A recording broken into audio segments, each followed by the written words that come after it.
హైదరాబాద్ లో ఓ వ్యాపారవేత్తను నకిలీ రిజిస్ట్రేషన్ పేరిట నిండా ముంచారు.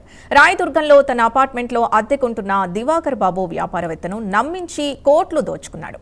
వ్యాపారవేత్తతో పరిచయం పెంచుకొని లేని భూమిని రిజిస్ట్రేషన్ చేసినట్లు నమ్మించి 2,15,00,000 మేర తీసుకున్నాడు. అంతేకాకుండా నిజాంపేటలో తన విల్లా కూడా అమ్మి పెడతామని వ్యాపారవేత్త నుండి పత్రాలు తీసుకుని సంతకాలు ఫోర్జరీ చేసి అమ్మేశారు. రిజిస్ట్రేషన్ కార్యాలయానికి వెళ్లి విచారించిన వ్యాపారవేత్త ఒక్కసారిగా కంగుతిన్నాడు. అసలు తన పేరిట ఎలాంటి భూమి రిజిస్ట్రేషన్ జరగలేదని తెలుసుకున్నారు. దీంతో సైబరాబాద్ పోలీసులకు ఫిర్యాదు చేశాడు బాధితుడు. ఇదే అంశానికి సంబంధించి పూర్తి డీటెయిల్స్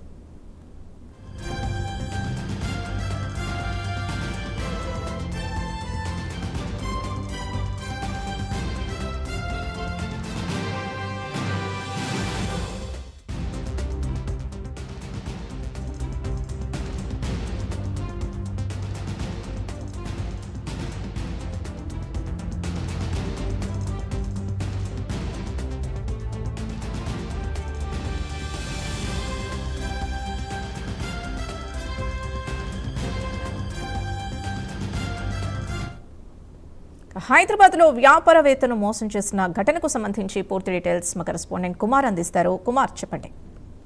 థ్యాంక్ యూ సింధు. అయితే హైదరాబాద్ సంబంధించి నకిలీ రిజిస్ట్రేషన్ పేరిట ఒక వ్యాపారవేత్తకు 2.15 కోట్ల టోకరా పడినట్లయితే తెలుస్తుంది. రాయదుర్గంలోని ఓ అపార్ట్మెంట్ లో నివాసం ఉంటూ అదే అపార్ట్మెంట్ లో తన మరో ఫ్లాట్ లో దివాకర్ బాబు పర్వతనేని అనే వ్యక్తికి అద్దెకి అయితే వ్యాపారవేత్త అయితే ఇవ్వడం జరిగింది. అయితే సదరు వ్యాపారవేత్తతో పరిచయం ఏర్పరచుకుని ముత్తంగి సమీపంలో తనకు ఏదైతే 2.15 కోట్ల విలువైన 1.19 గుంటల భూమి ఉందని తక్కువ ధరకి అమ్ముతానని చెప్పి దివాకర్ బాబుకు అతని సోదరి ఉష ఏదైతే చెప్పినట్లు అయితే వారి మాటలు నమ్మిన వ్యాపారవేత్త 2 విడతల్లోనే 2.15 కోట్లు బదిలీ చేయగా అయితే కింద రిజిస్ట్రేషన్ కార్యాలయానికి తీసుకెళ్లి గుర్తు తెలియని వ్యక్తితో భూమి రిజిస్ట్రేషన్ ప్రక్రియ జరిగినట్లు నమ్మించారు. అయితే ఇందులో ప్రధానంగా ఉష అలాగే దివాకర్ బాబు వీళ్ళిద్దరు పాత్ర కూడా చాలా ఇంపార్టెంట్ అని చెప్పొచ్చు.